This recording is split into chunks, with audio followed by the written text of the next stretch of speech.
What's going on, everybody? I'm your host, Ben Ballion, back with another episode of the Sports Pod. And in today's episode, I'm going to give you an MLB preview as the season opens tomorrow with opening day. We're going to go through the Mets, the Yankees, what you can expect from those teams. I'm also going to give you my division winners, my wild card teams, my award predictions, MVP and Cy Young. And then last but not least, I'm going to give you my World Series predictions. I'll get into all of it on the other side of the intro. Hit it. DiVincenzo at three. Bang! Bang! Second strike. At the wall, he jumps. It's gone. He did it. He did it. Pete Alonso with the most memorable home run of his career. All right, getting into the episode, and I'm going to start with my team, the New York Mets. Coming off one of the best seasons in franchise history, coming off one of the most enjoyable seasons in franchise history, I just want to talk about my expectations for the Mets this season.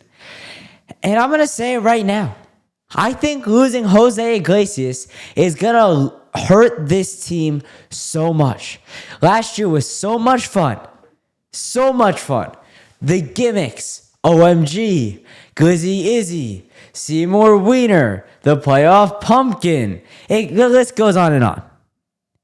But when you eliminate Jose Iglesias, it takes away arguably the biggest gimmick of them all. OMG. The home run song. The Mets anthem last season. The OMG signs. I've got one in my background. You saw them all throughout the stadium. They started selling them in the stadium. But he wasn't in the future. He wasn't in the long-term plans. So the Mets said, we're going to move on from you. We like our young guys. We like Luis Angel Acuna. We like Brett Beatty.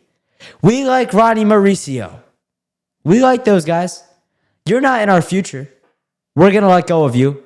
Nothing against you. We loved you. You were a great player for us last year. You signed a minor league contract and then was one of the most unexpected players last year, one of the most unexpected seasons across the majors. But you just don't fit us in the long term. We're trying to build to be perennial winners. No hate to you, but you're not someone that we could see ourselves moving forward with.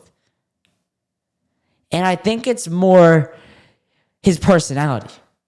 Obviously, his play on the field was tremendous. He was a great player for the Mets last year. But it was what he did off the field. It was his second personality, if you will. It was his alter ego and Candelita and OMG. That's what he did for the Mets. In my opinion, if he didn't have that, he wouldn't have performed as well last year. I think he fed off a lot of that energy, a lot of that momentum, a lot of that mojo that he gained from OMG. From that being one of the number one Latin songs for the entirety of the season. I think that benefited Jose Iglesias in a huge way. But Iglesias is gone. And personally, I think the Padres are going to have a down year. I mean, it's going to be fun to watch. I think Tatis and Machado are still good. They lost Blake Snell. They have Dylan Cease and Michael King, but I kind of expect those guys, at least one of those guys, to be traded by the deadline. And I just think outside of that, I mean, I think they lost Hassan Kim. They have Jackson Merrill. They lost Jerkson Profar. He's now at Atlanta Brave, which is something I'm worried about because I saw what he did for San Diego last year. Now I'm worried he's going to terrorize my Mets with it. But let's talk about some of the pieces that the Mets have, the Mets brought in, and the Mets retained. Starting with, you guessed it, the generational Juan Soto, the chosen Juan, and a guy that I expect to do more than just be an MVP candidate. Like, I really want to see how far Juan Soto can push Pete Alonso this season.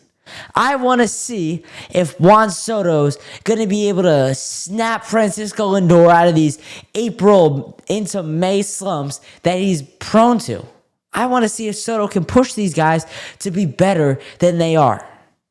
Because that's what a guy making $765 million should be able to do. Juan Soto should be able to push Pete Alonso, should be able to get the best out of Pete Alonso in a year where he could be a free agent next offseason. Like, that's not out of the table. That's not off the table. That's not out of the picture. He can opt out of the deal, and I think that could benefit the Mets because the Mets will go all in on Vladimir Guerrero Jr. in that case, which would be awesome if you could have Vladdy, Lindor, Soto in one lineup. But I want to see what Pete's going to do this year. I think he's got a ton of protection in that lineup, whether it's Francisco Lindor leading off, Juan Soto hitting second. In my opinion, Vientos hits third. And then you got Pete hitting cleanup. That's three guys that are going to be some of the best, some of the better hitters in the league. Francisco Lindor and Juan Soto are going to be some of the best. I don't know if Vientos is necessarily going to be that high, but he's certainly going to be one of the better hitters in the league. And for Vientos, I want to see him work on his fielding. I want to see Mark Vientos be an improved fielder this year. When David Wright was coming through the Mets farm system in his first couple years in the bigs, he was never the best fielder. He was never the best third baseman. He was always a better hitter. But then he matured, and he grew into himself, and he improved on his fielding, and he either won a gold glove or he should have won one. Because I remember reading his book, The Captain. I don't think I have it in the background, but I remember he talked about how he was robbed by one by Chipper Jones. But the point is, David Wright was never the best third baseman as a young guy, but he grew into that role. And he grew into one of the better defensive third basemen in the league. So I'm looking for some steps towards that, a building block towards that, if you will, for Mark Vientos, because he's not going to be a top 10 defensive third baseman this year. Let's face it, we'll be lucky if he's top 15. I would expect him to be in the 17 to 30 range. That's where I'm at, because he's not a great third baseman. That was on display front and center in the playoffs. I don't think it really ever cost the Mets a game, but it definitely cost them a run here, 2 runs there. Could have gotten a pitcher out of a jam. It's that high chopper on the infield grass that he can never get to. That's where Mark Vientos struggles. It's that play. We saw it against the Phillies at least 2 times, and I remember one time against the Dodgers. So that's where I'm at with Mark Vientos, and that's where I'm at pretty much with the offense. I want to see Brandon Nimmo bounce back a little bit, hit for a higher average while keeping those home run numbers up. I want to see Jesse Winker and Starling Marte. Oh, that's the other thing I wanted to hit on. 2 more things. Jesse Winker and Starling Marte as platooning at DH. I am so excited to watch that play out. Jesse Winker mashes. Pure hitter. He's the villain, the guy that everybody hates. Every good team needs one. Jesse Winker's our villain. Starling Marte, one of the best pure hitters on the Mets. The problem with him was he couldn't stay healthy. And the problem was because it was his fielding. His fielding was where he got hurt. He didn't get hurt when he was hitting. He got hurt in right field. But guess what? We've got the one and only Juan Soto in right field now. And so Starling Marte doesn't have to play the field, and he can just sit back there and hit. So Jesse Winker and Starling Marte, I think going to be one of the best DH positions in the majors. I think if you combine them, because it's a platoon situation, I'm looking for 25 30 bombs out of the 2 of them.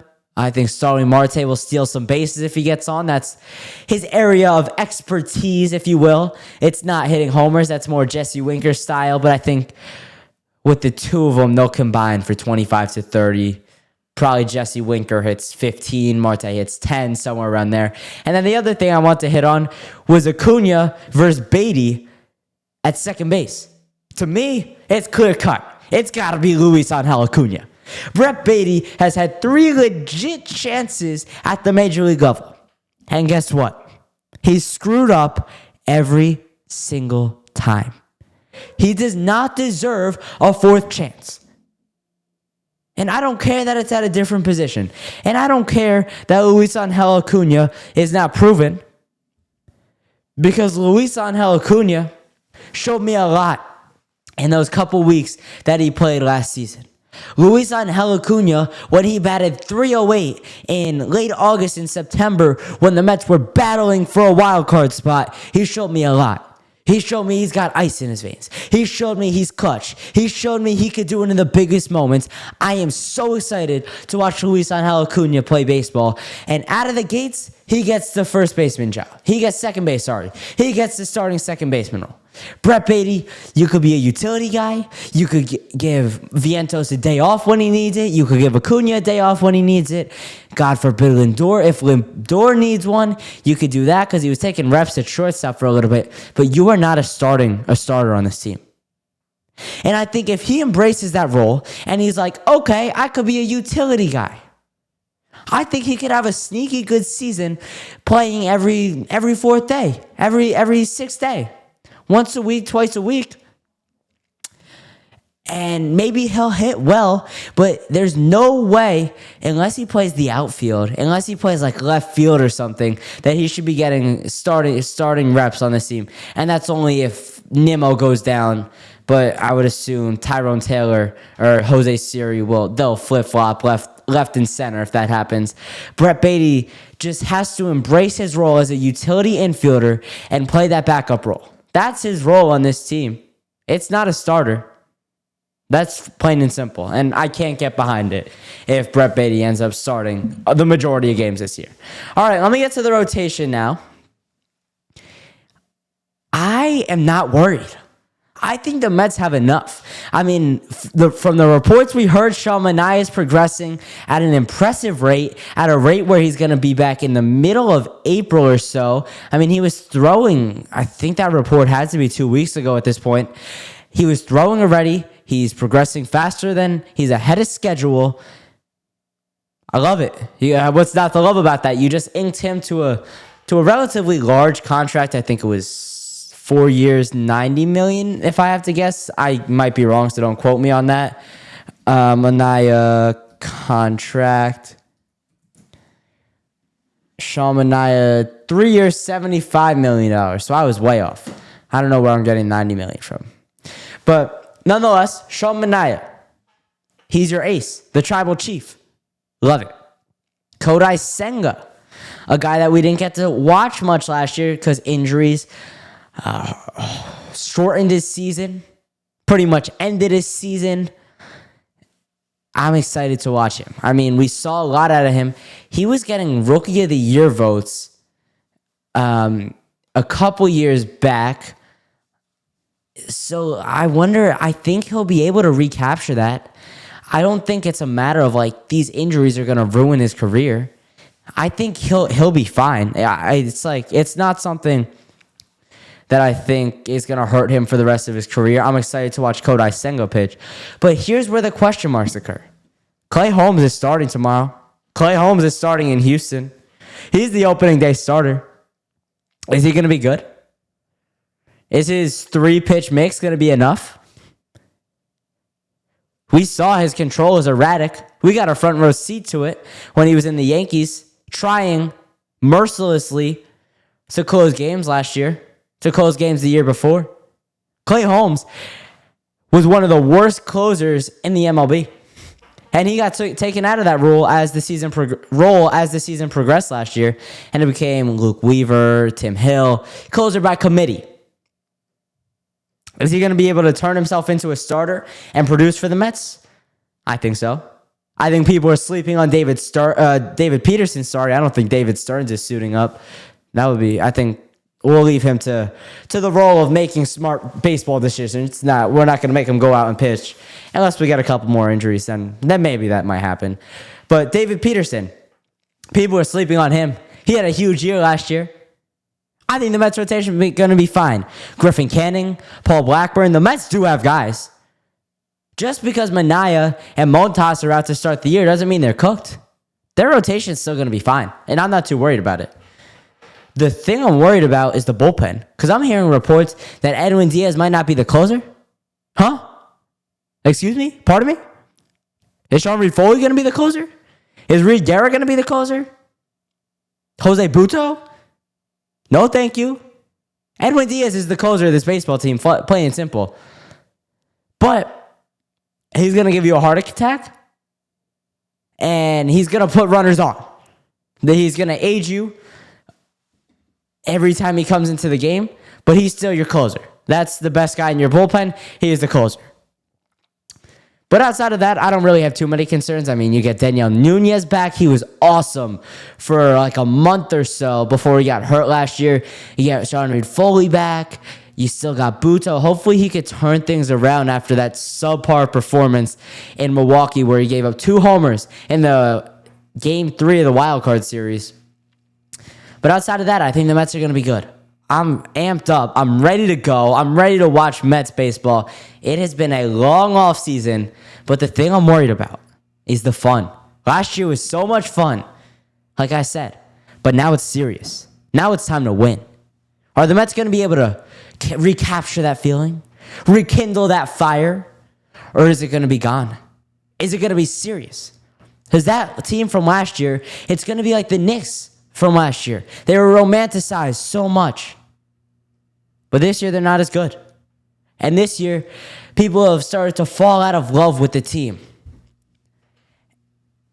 And honestly, I'm in that boat. And I have a bad I am so excited to watch the Mets, but I honestly have a bad feeling about how this season's going to turn out. I think the Mets are going to be fine. Don't get me wrong. I think they'll be a playoff team. I just don't think it's going to be. I think there's a chance it's not as fun and they're not as good.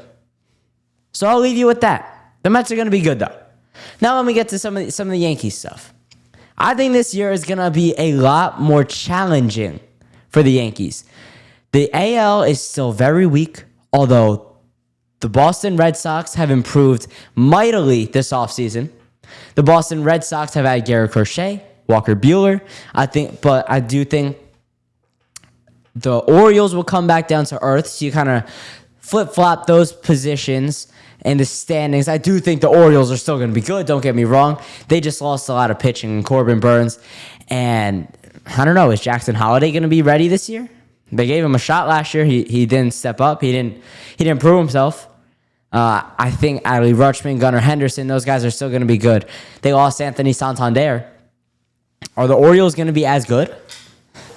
So it's going to be more challenging for the Yankees, especially with the injury problems. They have 8 guys on the injured list, including Garrett Cole. Garrett Cole's gotten for the year with Tommy John, by the way, including Luis Gil, including Giancarlo Stanton, including DJ LeMahieu.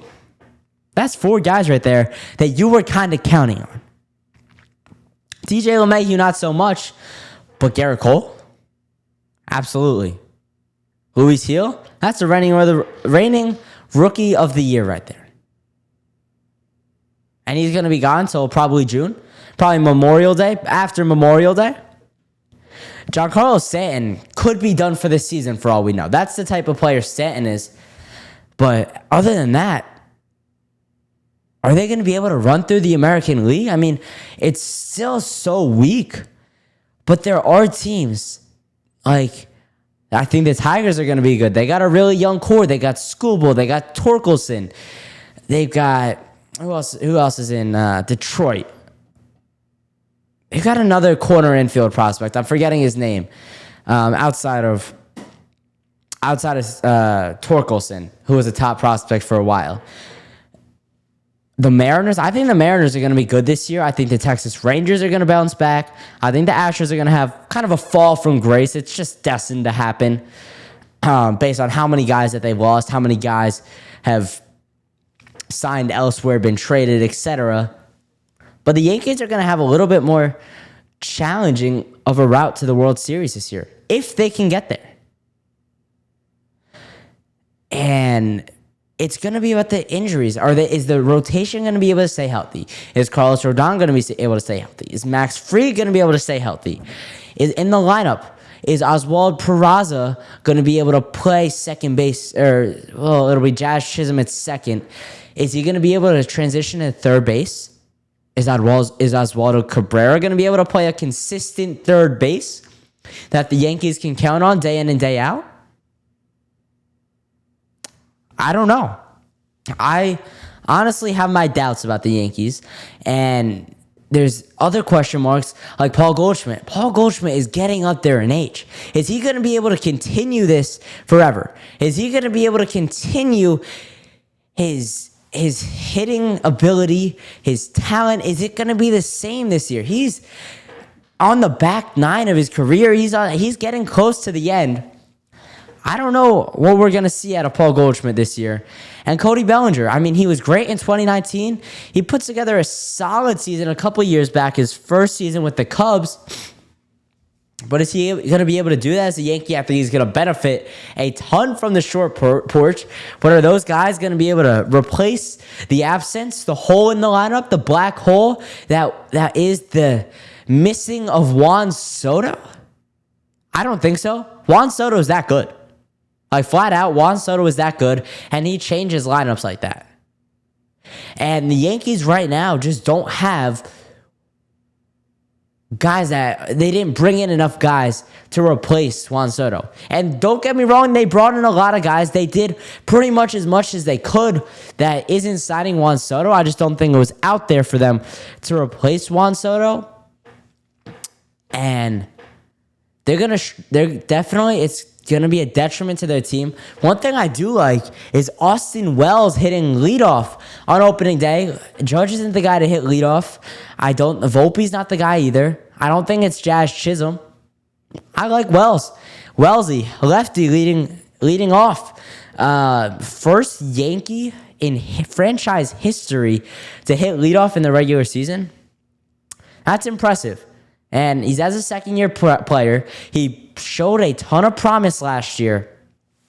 I like it a lot. I like the Yankees. They're going to win a lot of games. It's just going to be more difficult than it was last year. Last year was a cakewalk. They had Juan Soto. They won a ton of games. The Soto Shuffle song. It was good in the Bronx last year. All was well. But this year, it's going to be different. It's going to be a different feeling. It's going to be, I don't know if more corporate is the way to say it, but that's the kind of guys you brought in and Fried, Goldschmidt, Bellinger. They're not guys with a lot of swag, with a lot of aura, with a lot of charisma. That's just not the players they are, and that's not a bad thing. It's just what they are. I mean, it is what it is. But a couple other things I want to hit on with the Yankees. Is their bullpen going to be as good? Is Luke Weaver going to be as good as he was last year? Because last year was really the first time he was good. He barely made the team out of camp last year, and then he was closing games in the playoffs, in the ALCS, in the World Series. I have my doubts about the Yankee bullpen. I think it's still going to be good, and Brian Cashman is always good to find a bargain bin guy or two who are really good and will help your team a lot. So in that aspect, I'm not too worried about it, but there are parts of it where they're not going to be, I don't think they're going to be as good as last year, and it's going to be about staying healthy. Health is going to be the name of the game for the Yankees. Because you have a team like the Dodgers who health isn't going to matter. Their guys could get injured. Their entire starting rotation could get injured, and they're still going to be fine. They essentially have two rotations, and I'll hit on the Dodgers later in the episode, but yeah, I think that's going to do it for the Yankees portion of it. I know I talked a lot about the Mets, not as much about the Yankees. I think they're going to be able to be one of the best teams in the AL. Judge is going to have a monster year. I'm not too worried about that. But if this season doesn't go the way they plan, they're either going to go all out on signing Kyle Tucker or Vlad Guerrero in the offseason. Long-term prediction, it's March 26th, of 2025. We'll see where we are at this time next year, because I do think there's a very good chance Kyle Tucker is a Yankee next year when I'm making this video. All right, let me get to my division winners. I'm going to hit you rapid fire here, 1.5 minutes, 2 minutes per team, and then I'll get to my wild card and awards and World Series to end the video. I wanted to spend the most time on the Mets and Yankees just because I'm a New York guy. That's what I do. All right, let's start with the NL East. I think my Metros are going to take it. I think the Phillies are losers. They win a lot of games. They're just not good enough to win. The Braves are going to get healthy, and the Braves are winners. They're the exact opposite. I was talking to my dad, and he made the comparison of the Braves to the Steelers. That was a great comparison. They always win, except they don't have too much to show for it. The Mets, they have such good management this year. They have all the talent. I think it's right in front of them. They just got to go take it. But then again, I said the Knicks were going to go to the NBA Finals in my NBA predictions episode, and that has not gone the right way. All right, NL Central. I think the Cubs are going to take it. I know there's going to be people saying the Brewers and their young core. I think it's the Cubs. I think Kyle Tucker is going to have a massive year and a contract year. I think he's going to hit 35, 40 bombs, play a solid right field, and overall be one of the best hitters in the National League. I love Shota Imanaga in the rotation. And I also think Seiya Suzuki might be able to figure it out over in right field for the Cubs. They're going to have some competition with the Brewers and Pirates in their division, though. Over to the NL West. Wow, guess who? The Los Angeles Dodgers. The injuries won't affect them. They have a great manager in Dave Roberts. They have Shohei Ohtani, Mookie Betts, Yamamoto, Roki Sasaki, Freddie Freeman, Dustin May. Tyler Glasnow's the name I was thinking about. Did I say Yamamoto already? Tommy Edman. They have guys that could play. They could make an all-star team out of just the Dodgers. You know what the all-star game should be this year? It should be all the other teams teaming up to take down the Dodgers. That's how good the Dodgers are. So yeah, I think the Dodgers win the NL West. There's no question about it. And Shohei Ohtani will be back on the mound this year. Think about that. Shohei Ohtani just went 50-50 last year, and he's going to start pitching at a near Cy Young level again. That's ridiculous. So Dodgers win the NL West. I don't think there's a doubt about it. And the Padres, like I said, I think it's going to be a down year. Giants, no. Rockies, no. Diamondbacks, no. So, yeah, that's it for NL division winners. I'll do both wild cards after the end. I'm going to go through the AL real quick here. The AL East. Give me the Boston Red Sox. I love what they've done this offseason. I am worried about the Yankees. I'm a little skeptical to take them. I'm going to take the Red Sox. They added Garrett Crochet and Walker Buehler to bolster their rotation. They have Jarren Duran. They have Ceddanne Rafaela. They have Rafael Devers. They have Alex Bregman playing third base now. The Red Sox are loaded.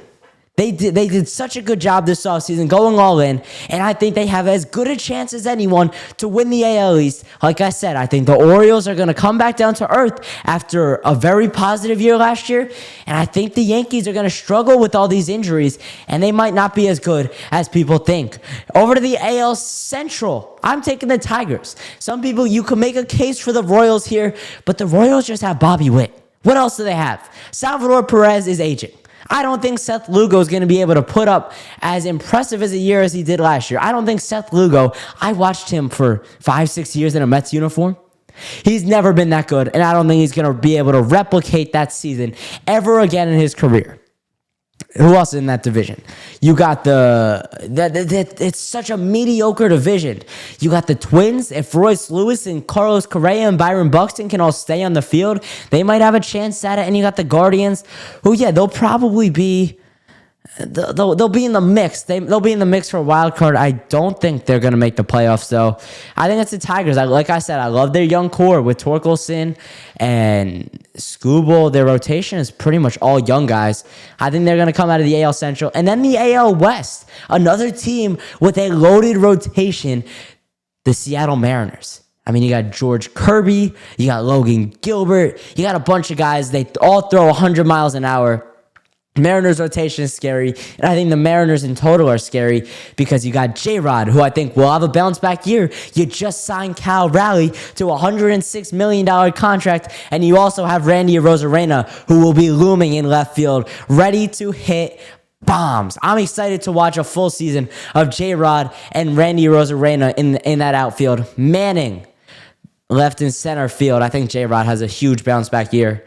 Hits anywhere between 30 and 40 homers, steals a bunch of bags. I'm expecting Julio Rodriguez to go 30-30 this year after a very subpar season last year. All right, now I'm going to get to my NL wildcard. I'm not going to explain these too much. I think they're all pretty self-explanatory. In the NL, I'm going Phillies, Braves, and Brewers. The Brewers are always there, and the Phillies and Braves are just the two other best teams. I mean, you could make a case for the Padres, but like I've said multiple times in this episode, I'm worried about them. I'm skeptical of what San Diego is going to be doing. And then in the AL, Yankees, Rangers, and Royals. I think the Royals and Tigers, it's going to be a toss-up for the division. Not necessarily a toss-up, actually. I think the Tigers will win by like 2 or 3 games. Like it'll be one of those where it comes down to the last weekend or something like that. And then the Rangers. I think the Rangers are going to have a very big bounce-back year. I think they're going to make they have the chance to make a run to the ALDS, ALCS, DeGrom, Scherzer, Kumar Rocker, Corey Seager, Adolis Garcia. They have a lot of guys. And then who else do I have on there? The Royals I explained and the Yankees I explained ad nauseum earlier in the episode. All right, let me get to my awards and then I'll do World Series. All right, I only did MVP and Cy Young because I'm not going to bore you with Manager of the Year. That's just not my style. You can go get that from a bunch of other guys.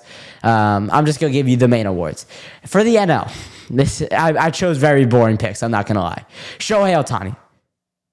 The guy is hitting. The guy will be pitching. He will be stealing bases. How is that not your MVP?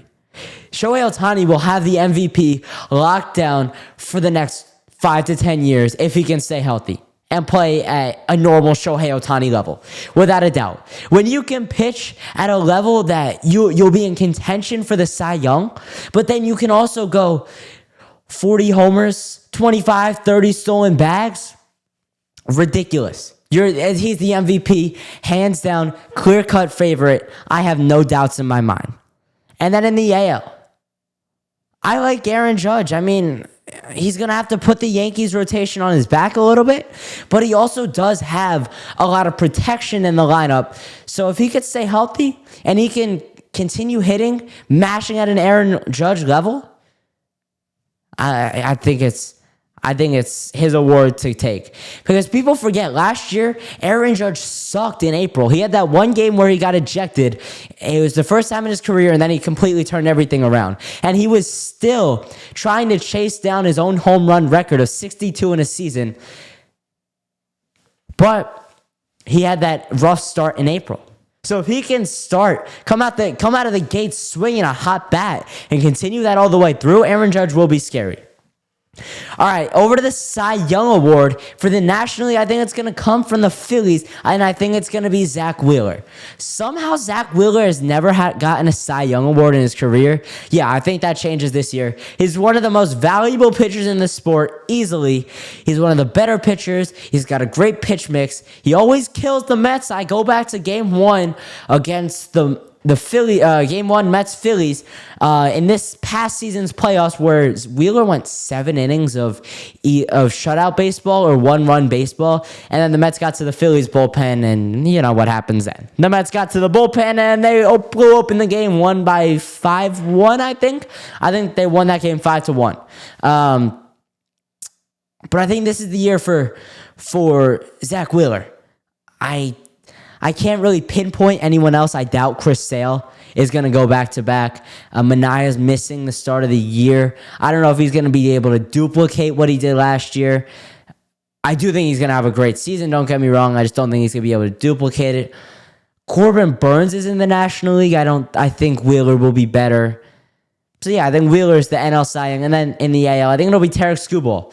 If the Tigers have as good a season as I predict that they will, he's going to be at the helm of it. He's going to be the captain steering the ship. He's going to be the guy, the man in command, the man in charge, and the man leading Detroit back to the playoffs. Tarek Skubal will be the AL Cy Young if the Tigers are a playoff team like I think they will be. I'm trying to think of other names right now. Cole Reagans was in contention last year. Maybe Max Fried could have a big year. Garrett Crochet. Those are some guys. Maybe it'll come from a Mariner. Maybe it's a George Kirby-esque guy. I think it's Tarek Skubal though. He's on a plane of his own, if you will.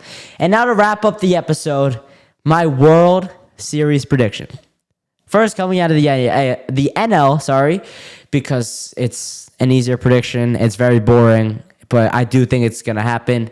It's the Los Angeles Dodgers. They're so good. They have all-stars at nearly every position. I just don't see how anybody's going to be able to compete with them. I don't see how any team is going to be able to go toe-to-toe with them, face off with them. And from a Mets standpoint, coming from a Mets fan, this isn't a one-year process for the Mets. It's going to take many years. It's going to take a couple years, and they're building to be a perennial winner. So this year isn't the paramount for the Mets. They got to keep building to beat the Dodgers within the next 5 to 6 years because they have Lindor for either 6 or 7 years after the season. And then coming out of the American League, I really like the Boston Red Sox. I think they have a chance to do something special this year because there's always a team that gets hot in October. They have Walker Buehler, who was a playoff hero of the Dodgers last postseason. And I don't think it's even going to be a matter of them getting hot because I do think they're going to win the AL East. So I think they could just continue that momentum and go all the way to the World Series. Dodgers, Red Sox. I like the sound of that. And then I got to take the Dodgers, but I think it'll go 6 games. I think the Red Sox will put up more of a fight than the Yankees did last year. Not embarrass themselves. last playoffs, last World Series, Game 5, 5th inning. Ring any bells, Yankee fans? But no, I think on a serious note, Red Sox Dodgers is a pretty realistic World Series. I like what they did this season. All right, that's going to do it for this episode. If you enjoyed, please consider subscribing, following, commenting, liking, sharing it with a friend. I really appreciate it. Also, leave me your sports takes and questions at 848-305-8073. Maybe you want to talk about MLB starting up. Maybe you do. I'm here. I'll react to all your voicemails in the next episode. Like after you send in, I'll react to it in the next episode I record. Make sure you go check out all my socials linked in the description below. And for baseball content all throughout the season, make sure you keep it locked with the Sports Pod.